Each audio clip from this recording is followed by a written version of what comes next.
Мы делаем из БУ кирпича, потому что, ну, во-первых, Экономия. человек, это заказчик, все закроет штукатуркой, все закроет. А во-вторых, этот БУ кирпич, ну, просто заказчику он достался дешевле, вот и все.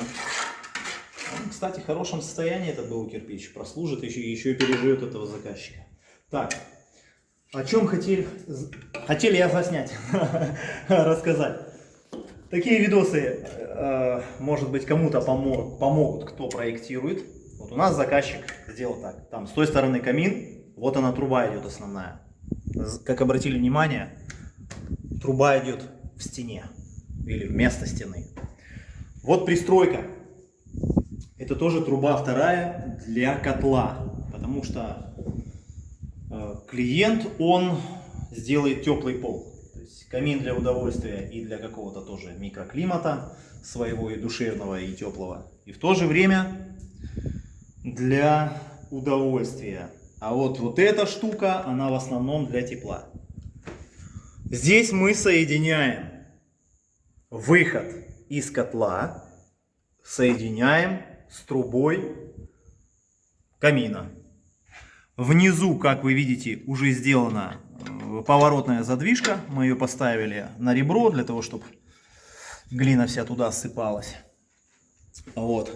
Здесь у нас идет на пол кирпича выход.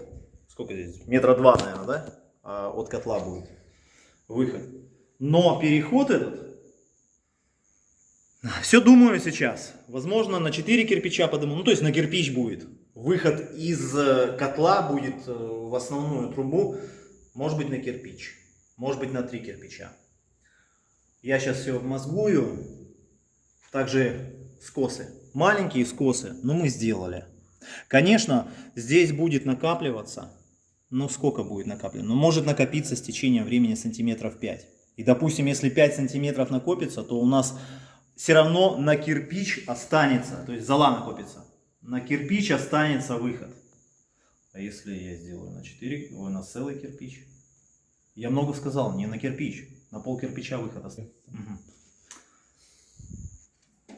Так что, кто проектирует печку, соединенную с котлом, вот, запоминайте, может быть, сделайте что-то подобное, как-то по-другому, а может быть и так. Ну, все.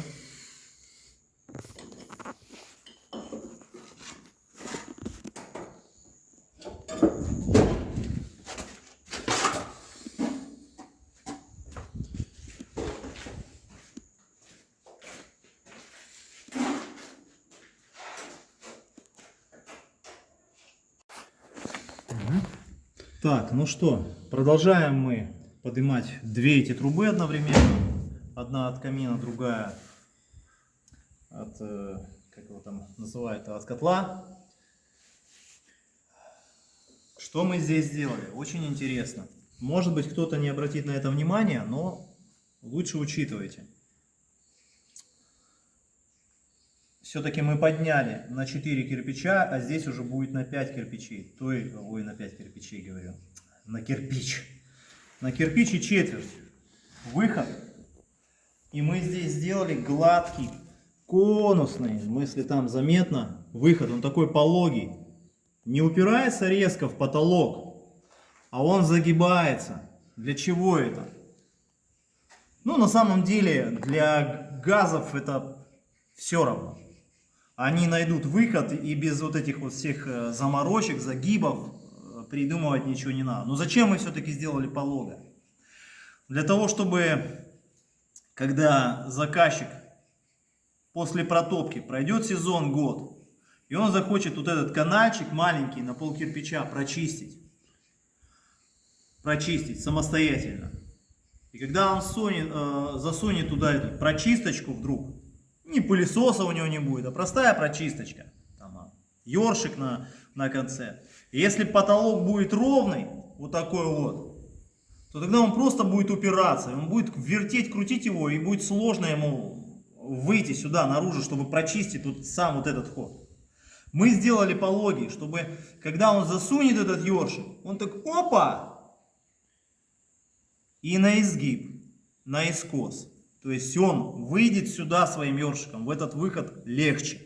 Вот для этого мы сделали вот этот вот пологий такой переход с трубы из котла в основную трубу.